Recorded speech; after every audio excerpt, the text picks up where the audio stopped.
Trade with Kamran Bhavani. क्या आप stock exchange में इन्वेस्ट करके पैसा कमाना चाहते हैं तो हमारे ग्रुप को ज्वाइन करें। हम आपको देंगे बर वक्त और बेहतरीन मशवरे। हमारे पास अकाउंट खोलने और ग्रुप ज्वाइन करने के लिए इन व्हाट्सएप नंबर पर राब्ता करें। कामरान मेमन भवानी 0345 826 4499। बिस्मिल्लाहिर्रहमानिर्रहीम। अस्सलाम वालेकुम मेंबर्स में कामरान मेमन बावनी आप देख रहे हैं यूट्यूब का चैनल जिसको क्लेम या ब्लेम नहीं है। आज के इस वीडियो में हम बात करेंगे मार्केट निकल गई हाथ से, बिल्कुल ट्रीट वेव्स पायनियर सीमेंट, इसके ऊपर हम बात करेंगे। क्या मार्केट हमारे हाथ से निकल गई है या मार्केट में अब भी रहना चाहिए या मार्केट में अब भी मौके ऐसे मौजूद है, तो इसके ऊपर हम बात करेंगे इस वीलॉग के अंदर और कुछ इसके ऊपर भी बात करेंगे। वीलॉग स्टार्ट करने से पहले एक अच्छी बात, हज़रत अली रज़ी अल्लाह ताला अन्हु ने फरमाया अक्लमंद वो शख्स है जो अंजाम सोचकर काम करे। बिल्कुल, जब हम कितनी बेहतरीन बात है कि जब हम अंजाम सोचकर कोई काम करते हैं तो हमें पता होता है कि उस काम को स्टार्ट करने से पहले कि उसका काम के अंजाम क्या होगा। तो हमेशा याद रखें कोई भी काम करें उसका अंजाम ज़रूर सोचें कि पॉजिटिव नेगेटिव, तो इससे क्या होगा, कामयाबी और कामरानी से हम हमकिनार होंगे। अल्लाह ताला आप सबको और मुझे कामयाबी और कामरानी से हमकिनार करे और हमें हमारी रोज़ी में बरकत दे, आमीन। वीलॉग स्टार्ट करते हैं। वीलॉग स्टार्ट करते हैं। मार्केट के हवाले से अगर हम देखें तो आज मार्केट का जो आगाज़ हुआ बहुत अच्छा हुआ, गैप ओपनिंग के साथ हुआ और आपको बताया गया कि जब कभी भी गैप ओपनिंग होगी तो मार्केट लाजमन उसको करेक्शन करेगी और अपना गैप फिल करने की तरफ आएगी। आज यही कुछ हुआ क्योंकि कंटिन्यूस अगर हम देखें तो लास्ट वीक से मार्केट आपकी मुसलसल यानी कि बाउंस बैक कर रही थी, रिकवरी कर रही थी और तेज़ी के ट्रेंड के ऊपर आ चुकी थी। मार्केट में आज मार्केट ने नया हाई बनाया 1,63,163,600 का मार्केट ने हाई बनाया और मार्केट करेक्शन करने के बाद क्योंकि गैप ओपनिंग भी हुई थी, 1600 पॉइंट प्लस भी चली गई थी और हायर साइड पर थी, तो हमने देखा कि मार्केट के अंदर करेक्शन स्टार्ट रही और 1,61,687 के करीब 248 पॉइंट के साथ मार्केट नेगेटिव क्लोज रही। ओवरऑल अगर हम वॉल्यूम्स में देखें तो आउटस्टैंडिंग वॉल्यूम में इजाफा रहा, 1212 मिलियन के वॉल्यूम्स रहे जो कि फ्राइडे से ज्यादा थे, फ्राइडे के डबल भी कह सकते हैं। 672 मिलियन के वॉल्यूम्स थे, 672 मिलियन के वॉल्यूम्स बेहतर थे। क्या मार्केट हमारे हाथ से निकल गई?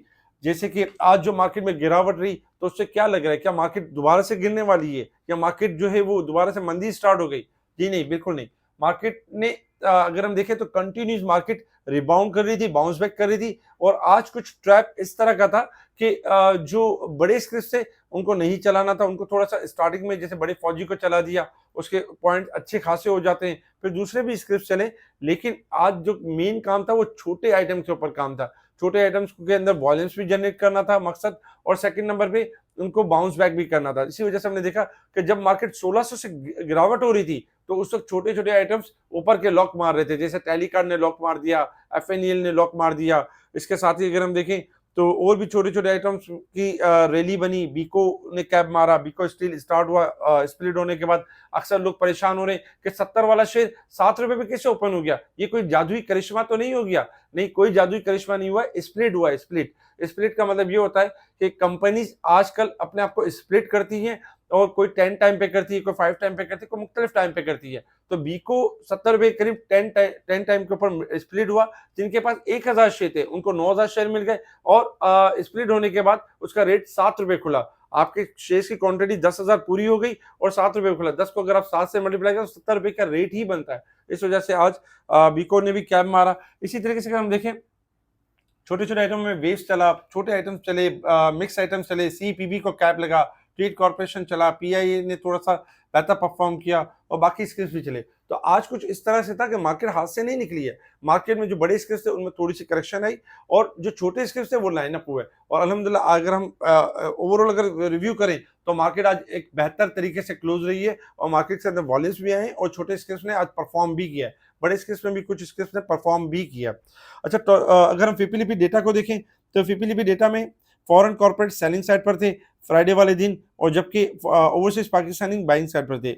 इंडिविजुअल्स पाकिस्तान के अंदर सेलिंग साइड पर थे, इसके अलावा कंपनीज सेलिंग साइड पर थी, जबकि अगेंस्ट बैंक्स ने सबसे बड़ी बाइंग की और इसी के अगेंस्ट अगर देखें म्यूचुअल फंड ने सबसे बड़ी सेलिंग की और इसके साथ अगर हम देखें अदर ऑर्गेनाइजेशन ने सेलिंग की और इंश्योरेंस और ब्रोकर्स ने अच्छी बाइंग की।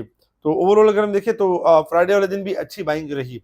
Top volume leader, top gainers, decliner आपके सामने, सेक्टर वाइज पोजीशन आपके सामने। सेक्टर वाइज अगर हम देखें तो आज तकरीबन देखा जाए तो आज सभी सेक्टर्स ने परफॉर्म किया। जैसे रिफाइनरी ने भी थोड़ा परफॉर्म किया, एनआरएल 18 रुपये प्लस हुआ। इसी तरीके से अगर हम देखें तो बाकी भी रिफाइनरीज प्लस गई। ऑयल सेक्टर्स थोड़ा सा यानी कि स्लाइटली परफॉर्म किया ऑयल सेक्टर्स ने। फार्मास्यूटिकल्स ने अच्छा परफॉर्म किया, सीमेंटें थोड़ी चली और मिक्स स्टॉक्स यानी कि साइड बोर्ड स्टॉक्स चलते हुए नजर आए। कुछ न्यूज के ऊपर अगर हम नजर डालें तो आज आईटी से रिलेटेड बड़ी अच्छी खबर है कि पाकिस्तान आईटी सेक्टर एक साल में 17% और एक महीने में 5.5% बढ़ा। ये स्टेट बैंक का कहना था। आईटी सेक्टर ने अक्टूबर में पहली बार 38 करोड़ 60 लाख डॉलर बरामदात की। और तीसरे नंबर पर अगर हम देखें तो पाकिस्तान टेक्नोलॉजी की बरामदात में नई तारीख रकम स्टेट बैंक ने डेटा जारी कर दिया। आईटी के हवाले से काफी बड़ी अच्छी खबरें आ रही है और आईटी सेक्टर आने वाले दिनों में, आने वाले महीनों में बहुत अच्छा परफॉर्म करेगा और हमारी जो मैशत को उठाएगा भी।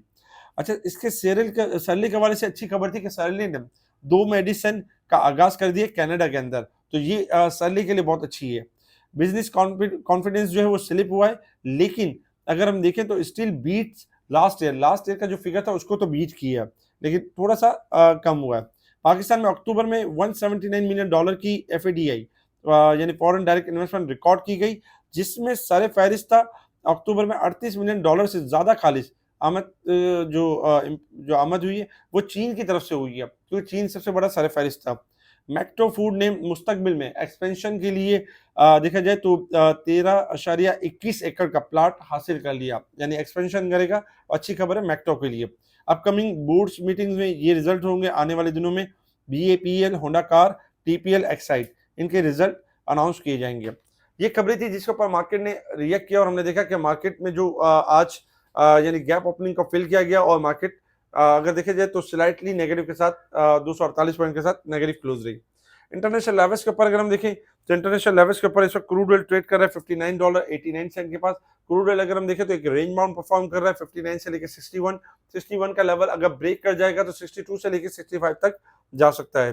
गोल्ड सिल्वर को अगर हम देखें तो गोल्ड इस वक्त 4080 की तरफ है और $13 माइनस है, जबकि सिल्वर इस वक्त $50.85 की तरफ है। सिल्वर अगर 50 का लेवल तोड़ेगा तो मंदी करेगा, अदरवाइज रिबाउंड हो जाएगा। गोल्ड में अगर हम देखें तो 4040 का लेवल ब्रेक होगा तो मंदी करेगा, अदरवाइज रिबाउंड हो जाएगा। जबकि डॉलर इंडेक्स इस वक्त अगर हम देखें तो स्लाइटली पॉजिटिव है, थोड़ा सा यानी कि एप्रिसिएशन आ सकती है। Resistance level and support level आपके सामने।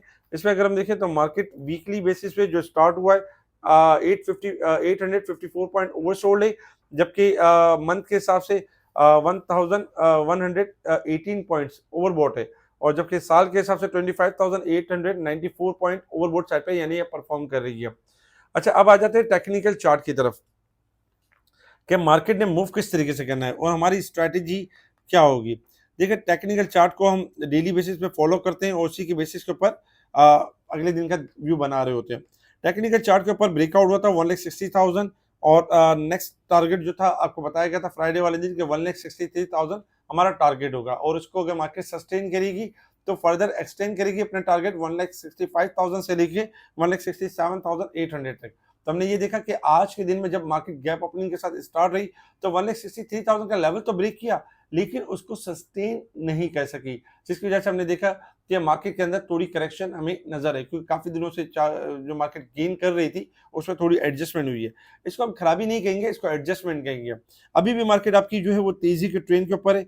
मार्केट हो सकता है कि थोड़ा सा यहाँ से यानी कि थोड़ी सी करेक्शन मजीद और करे 200-400 पॉइंट की, लेकिन दोबारा बाउंस बैक कर जाएगी, क्योंकि अब भी मार्केट 1,60,000 से ऊपर ट्रेड कर रही है, यानी कि सपोर्ट लेवल से ऊपर ट्रेड कर रही है। तो आपका मेन सपोर्ट लेवल है 1,60,000, ये ब्रेक होगा तो मंदी स्टार्ट होगी, अदरवाइज मार्केट दोबारा से अटेम्प्ट करेगी 1,62,000 से लेकर 1,65,000 और इंशाल्लाह जैसे जैसे लेवल को सस्टेन करती जाएगी देन मूव करेगी अपसाइड की तरफ। तो बाय ऑन डिप के स्ट्रेटजी के ऊपर रहें, प्रॉफिट टेकिंग भी करते रहें साथ साथ, और उन स्किल्स के ऊपर ध्यान दें जो टेक्निकली बहुत स्ट्रांग है। टेक्निकली स्ट्रांग स्टॉक्स आपके साथ शेयर भी किए जाते हैं ग्रुप के अंदर। अच्छा, इसके साथ ही अगर हम देखें तो treat corporation waves, treat corporation के हवाले से अगर हम देखें तो सबसे पहले अगर हम पायनियर सीमेंट को देखें तो ये पायनियर सीमेंट में हमने देखा कि खबर मैपल लीफ की कि पायनियर सीमेंट लेना चाहता है और पायनियर को उसके बाद हमने मुसलसल 3 कैप देखे और आज तीसरे कैप के ऊपर यानी कि परफॉर्म कर रहा था।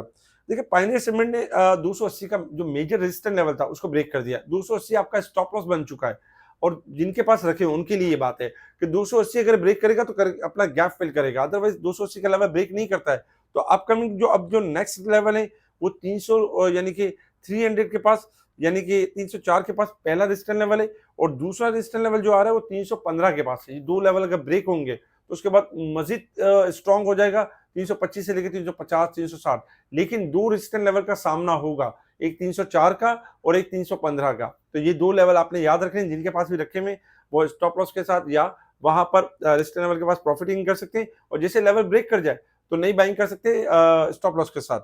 अच्छा, दूसरे नंबर पे अगर हम देखें ट्रीट कॉर्पोरेशन, ट्रीट कॉर्पोरेशन आपकी जो है वो इस वक्त अगर हम देखें तो तेजी के ट्रेंड के ऊपर है, वो करेक्शन मुकम्मल कर चुका है और किसी भी टाइम 34 से लेके 35-50 के एरिया को मीट कर सकता है। 36 का लेवल अगर मेंटेन करेगा तो 39 तक मूव करेगा क्योंकि 36 रेजिस्टेंस लेवल है।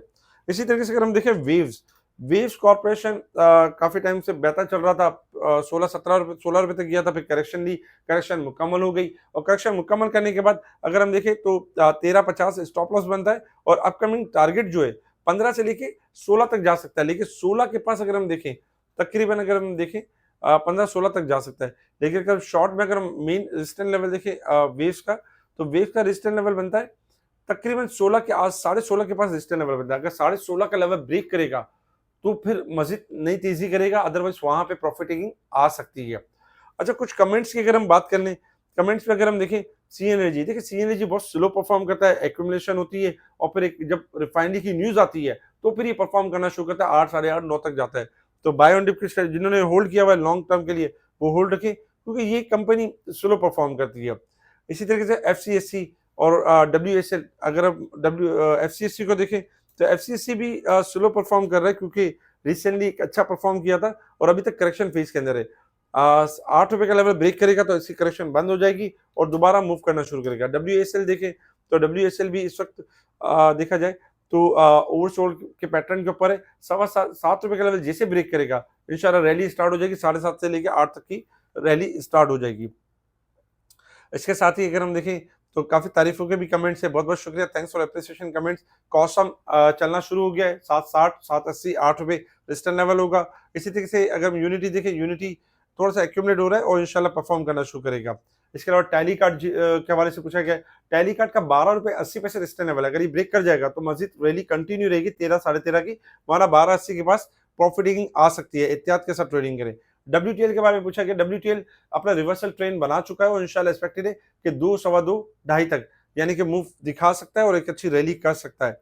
और भी बहुत सारे स्किल्स हैं इंशाल्लाह, उनका भी रिप्लाई करेंगे। ऑयल सेक्टर्स, रिफाइनरी सेक्टर्स के अंदर एक्यूमुलेशन करते रहे, इंशाल्लाह अच्छी रैली बनेगी, छोटे स्किल्स आपके अच्छी रैली करेंगे। स्पेशल ग्रुप में इन सब चीजों को हाईलाइट किया जा रहा होता है, बताया जा रहा होता है। स्पेशल ग्रुप में स्टॉक के बढ़ने से पहले स्टॉक की कॉल दी जा रही होती है। अगर आप चाहते हैं बेहतरीन सर्विस, आप चाहते हैं स्टॉक के चलने से पहले आपको स्टॉक का पता हो, आपको ये पता हो कि किस स्टॉक में कहाँ प्रॉफिटिंग करनी है, किस स्टॉक में आपने बाइंग करनी है, कब इन्वेस्टमेंट करनी है, कब इन्वेस्टमेंट निकालनी है, तो ये सारी जो चीजें हैं हमारे स्पेशल ग्रुप में चल रही होती हैं। स्पेशल ग्रुप का हिस्सा बनने के लिए आप कांटेक्ट कर सकते हैं मुझसे व्हाट्सएप पर।